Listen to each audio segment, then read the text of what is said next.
Elə əziz tamaşaçılar, xatırladıram ki, telefonlarımız açıqdır. 510-0204 və 69-74 SMS ünvanımız açıqdır. O ki, qaldı Enuant haqqında bir balaca məlumat vermək istəyirəm ki, Enuant Fransadan gətirilən Cabernet Sauvignon qara üzümünün toxumlarından alınmış bir polifenollardan ibarət məhsuldur. O, eliksir olaraq gənclik eliksiri adlanır. Həmçinin də onun müalicə vasitəsi kimi antioksidant gücü çoxdur. Onkoloji xəstəliklərdə və bir çox, demək olar ki, məsələn, zehni yorğunluqda, fiziki yorğunluqda, həmçinin ağciyərin iltihabı proseslərində, xüsusi fizioloji vəziyyətlərdə, məsələn, hamiləlik dövründə və belə demək olar ki, qan dövranı pozğunluqlarında əvəzsiz bir məhsuldur. Enuantdan alıb istifadə eləsəz, heç nə uduzmazsınız. O ki, qaldı, nömrələri gördünüz. Bundan başqa, ekranda nömrələri görürsünüz. Bundan başqa xatırladıram ki, Herbaflora şirkətinin fitoklublarına müraciət eləsəz, Enuantı əldə eləyə bilərsiniz. Enuant məhdud sayda Azərbaycana gətirilir və bu məhdud sayın içərisində demək olar ki, heç bir market filan zat tapılan bir yer deyil. Ona görə də Enuant yalnız həmən distribütörün əlindən ala bilərsiniz və yalnız da fitoklublardan əldə eləyə bilərsiniz. Məsləhət görürəm ki, Enuantı alasınız. Belə ki, bir çox sərgilərdə qızıl, gümüş və bürünc medalları almış bu içki demək olar ki, Avropada da məşhurdur. Mən Azərbaycana yeni gətirilsə də, Avropada və Rusiyanın müxtəlif vilayətlərində məşhurdur. O cümlədən də Enuant şəxsən Ukraynanın Krım vilayətindən Azərbaycana idxal olunur. Belə əziz tamaşaçılar, bizim telefonumuz 510-0204 və 69-74 SMS ünvanımız açıqdır. Alo. Alo. Bəli. Salam Mələkə. Əleyküm əssalam. Adım Cəmilədir. Buyurunuz Tamilə xanım. Doktor, elə bir ki, gəlinimizdə 6 aylıq hamilədir, dəmirov xəstəliyi əmələ gəlib, qolunda yaralar əmələ gəlib. Get-gedə bu artıq ayağına da gəlib çıxıb. Yəni ki, bunu soruşmaq istəyirdim. Yəni hamiləyə, uşağa bir təsiri, pis təsiri ola bilərmi? Həm də müalicəsini öyrənmək istəyərdim sizdən. Oldu xanım, aydın oldu. Təşəkkür edirəm. İkinci suala keçək. Alo. Alo, salam. Əleyküm əssalam. Elə bir mən 7 aylıq hamilə olandan ayaqlarımda ağrılar başladı beldən, ayağımın üzünə qədər. Həkimə getdim, deyir, oturaq sinirin ağrılarıdır.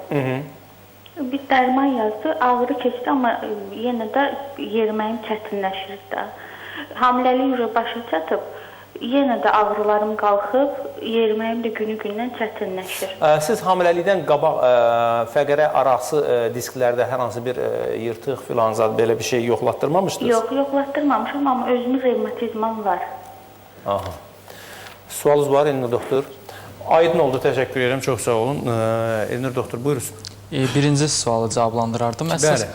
Məsləhət görərəm ki, hər bir hamiləlik dövründə qadın məsləhətxanalarına müraciət edirlər, sahə ginekoloquna müraciət eləsin. Ondan sonra onlar dermatoloqa nizamlayacaq, hansı müalicə götürüləcək, ginekoloqun nəzarəti altında qalmalıdır. İkinci xanımda isə bu bir fizioloji hadisədir. Yəni 6-cı ayından sonra belə deyək, həm hamilə qadın özünün, həmçində dölün çəkisi arta bilir. Və belə qeyd eləyək ki, orqanizmin ağırlıq mərkəzi öz yerini dəyişə bilir. Ağırlıq mərkəzi daha çox yüklənir. Hamilə qadınlarda həmin ağrılar tamamilə doğrudur ki, yəni işalgiya deyirlər ona, oturaq sinirin ağrısıdır. Oturaq siniri ona görə ağrı verə bilir ki, ağırlıq mərkəzinin daha çox yüklənməsi nəticəsində olur. Bir də nervus obturatoriusun çıxan şaxəsində olan problemdir. Hətta hamilə qadınların yerişi belə fərqli olur. Onlara bəzən, yəni belə deyək, tipdə, tərcümədə ördək yerişi tipli gedir. Yəni onların özünə asılı deyil, sadəcə olaraq sinir sıxılır deyə, yeni də qeyd edim ki, ağırlıq mərkəzindən və döldən asılı olaraq sinir sıxılır deyə ağrılar başlayır. Yəni 9-cu aya qədər bu ağrılar biraz artacaq. Amma nə etmək lazımdır? Masajlar lazımdır, səhər, axşam. Elə də çox yüksək yox, pasiv hərəkətlər lazımdır səhər yuxudan durandan sonra. Yuxudan duran kimi birbaşa hərəkət eləməyə ehtiyac yoxdur. Yəni belə deyək də, siniri bir yavaş-yavaş hərəkət elətdirib, sonra addımlamaq lazımdır. Bir də revmatizma provokasiya eləyirsə, mütləq hamiləlik bitincə bu revmatizma faktorları müalicə olunmalıdır.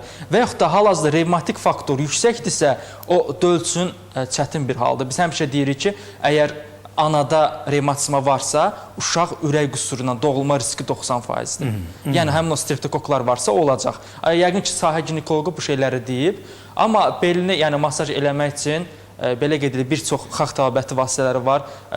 Fitoklubda çox gözəl masaj üçün vasitələr var. Həmçinin də istotlu nanə yarpağının belə deyək, spirtdə çıxarışından istifadə edərək belini masaj eləyə bilər. Gündə 2 dəfə səhər və axşam və qeyd edilmiş hərəkətlərlə yanaşı bunu biraz aşağı salmaq olar. Bir də Elnur doktor, bu itburnu dəmləmələrindən az-az da istifadə eləmək olar, yəni belə hallarda, yoxsa yox? Mən bir şey deyim, yəni itburnu, qarğıdalı saçağı, itburnu, bunlar hər kəsin, əhalidə elə adam olmasın ki, onları tanımasın da, hər kəs istifadə edir, dəmli.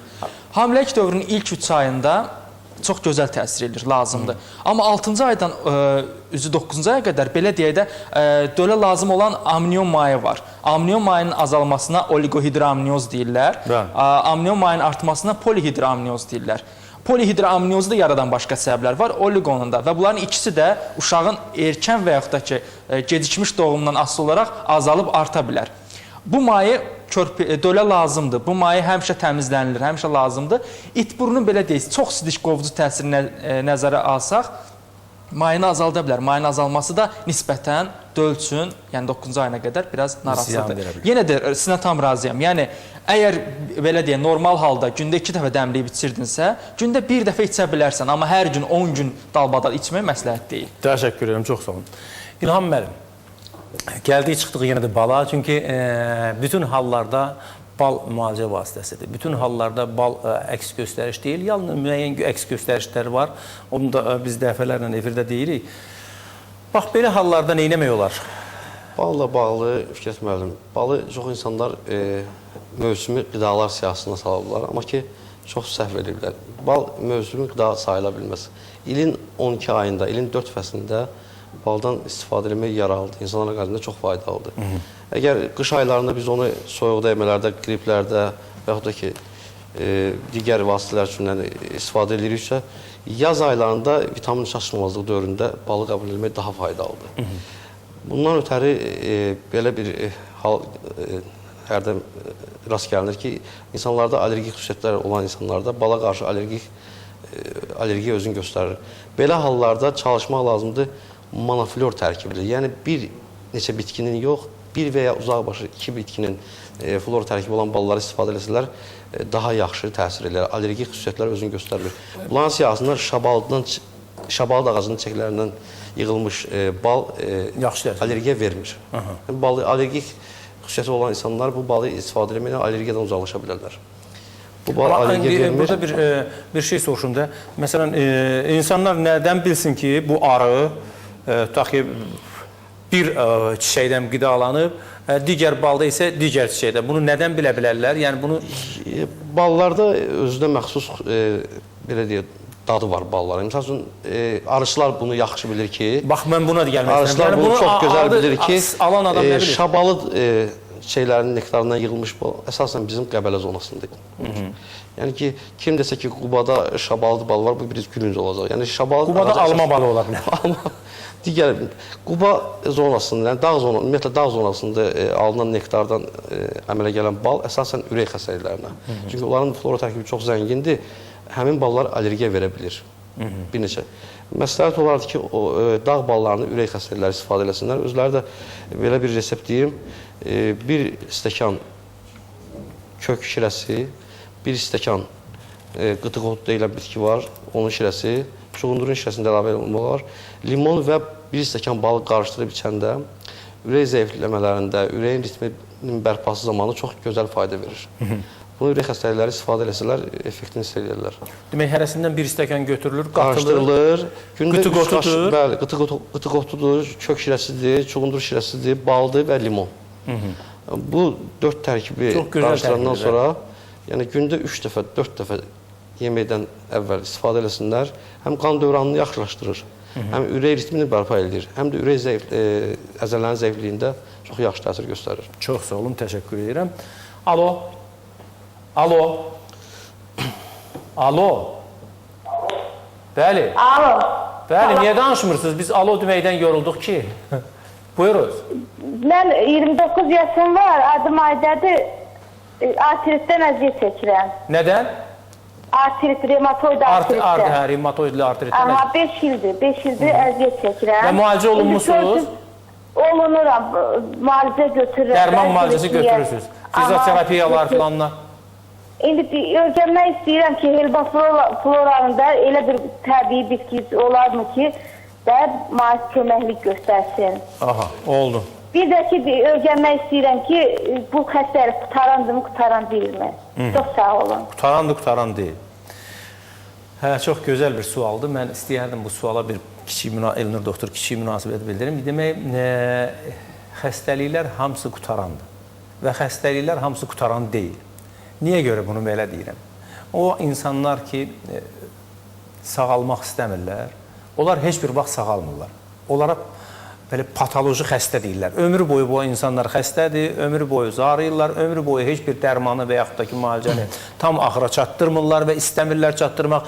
Sağalmağa yaxın hər şeyi tərk eləyirlər. Və bir də insanlar var ki, çox belə pedant olaraq bir şeyin üstünə düşürlər, o müalicəni çox kəskin surətdə aparırlar və onu sona çatdırırlar və çox da sağlam olurlar. Və elə insanlar da canlarının qaydına qalır və sağlam olurlar. Ona görə də o insanlarda xəstəliklər sağalır, digərlərində isə elə ömrü boyu əziyyət çəkirlər. Bu xəstəlik barədə belə deyərdim. Buyurun, Elnur doktor. Revmatoid artrit xəstəliyi kollagenozlara aiddir. Mən bunun haqqında çox geniş danışmayacağım. Sadəcə bu xəstəliklə müraciət edənlərin sayı artıb. Ona görə biraz nəsə demək lazımdır. Revmatoid artrit xəstəsinin risk faktorları qadınlarda daha çox progresiv gedişlə özünü göstərə bilir. Revmatoid artrit xəstəliyi, belə deyək, proksimal interfalanqal sümükləri daha çox tuta bilir. Amma əgər revmatoloq diaqnozu təsdiqləyibsə, fizioterapevt artıq bu 5 ildir təsdiqlənib və müalicə var. Yəni adətən osteoartritlə revmatoid artrit bir-birinə bənzəyir. Söz yox, hər birinin 4 dənə ayrıca kriteriyalar var, bir-birinə fərqlənirlər. Revmatoid artritli xəstələrə alternativ tipdən istifadə olunur. Amma belə medikamentoz terapiyada isə ancaq steroidlərdən istifadə edəcəklər. Bütün dünya bundan istifadə edir. Amma bu steroidlərlə də neçə illər insanın ömrünə ziyan təsirləri var.